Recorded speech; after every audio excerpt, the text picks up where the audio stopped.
Hello, I am Jaloni Brown, and this is Thomas Menifee, and this is Jack Nielsen.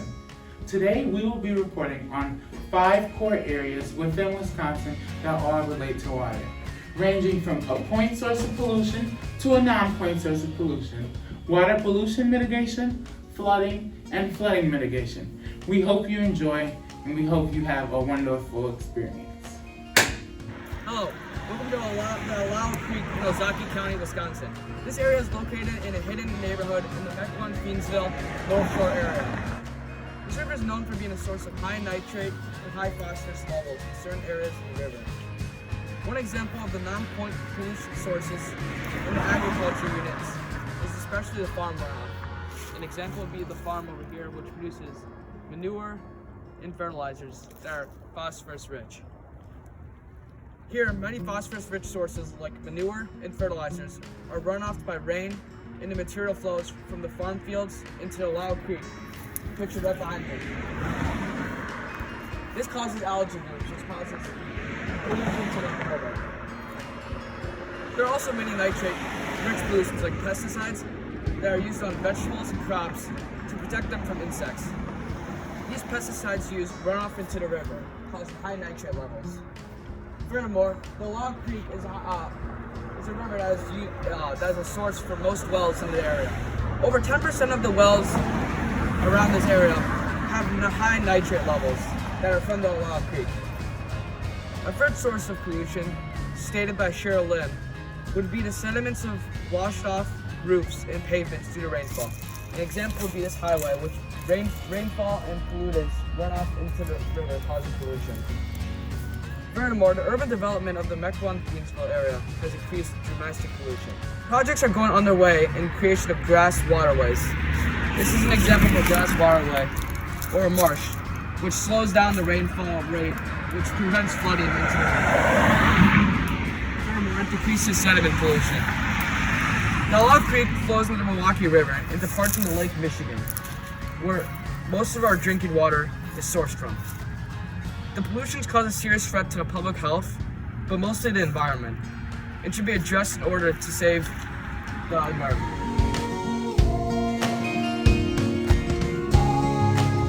I'm broadcasting here from the Milwaukee Metropolitan Sewage District. MMSD treats wastewater from the Kinnickinnick River, Lake Michigan drainage, Menominee River, Milwaukee River, Oak Creek, and Root River. MMSD uses rainwater and wastewater from homes and converts them into clean, drinkable water.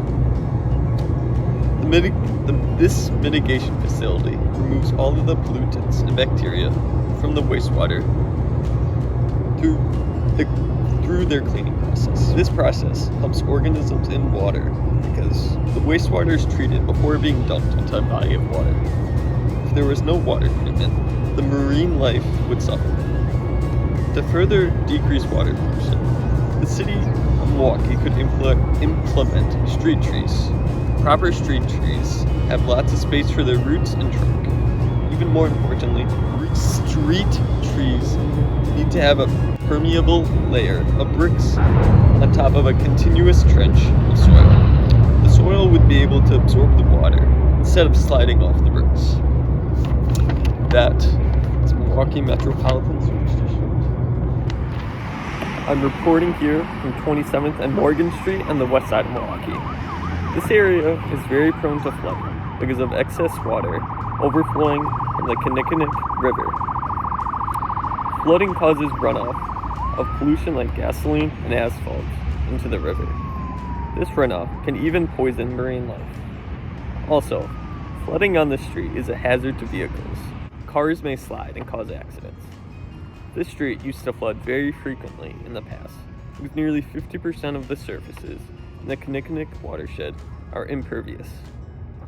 Consequently, the rainfall has nowhere to be absorbed, so it travels into the river and overflows it.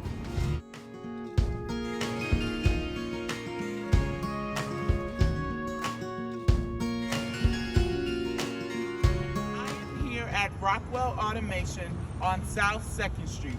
Rockwell Automation is a leader in industrial automation and all things like that.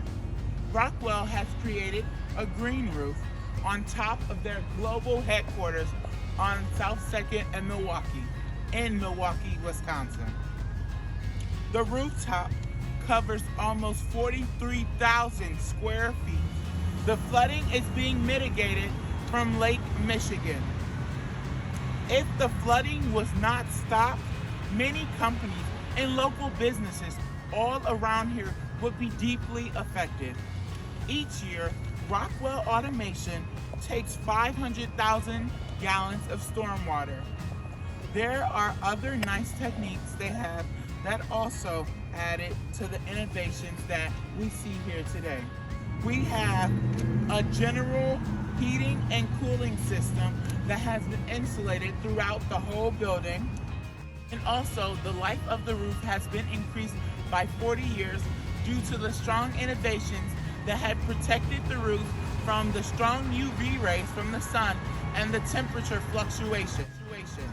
Thank you.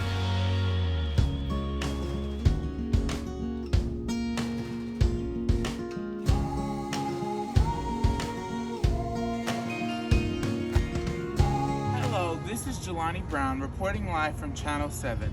I am here at Clock Shadow Creamery on 138 West Spruce Street.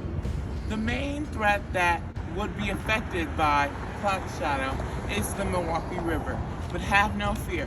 Through the resilient water filtration process that Clock Shadow has offered to harvest rainwater right here, there is no need for them to affect the Milwaukee River. Oftentimes in a cheese factory, there's a strong sense of thermal production energy, which can release harmful gases.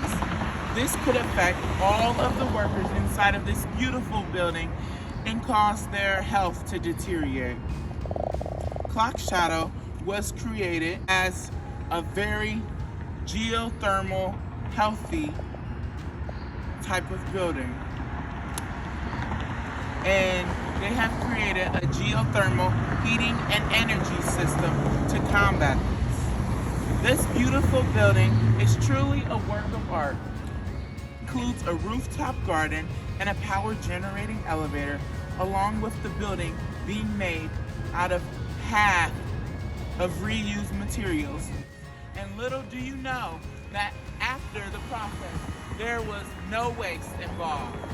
Thank you. To whomever may be watching, I would like to thank you on behalf of Thomas, Jack, and me for watching this amazing presentation on core areas of water in Wisconsin.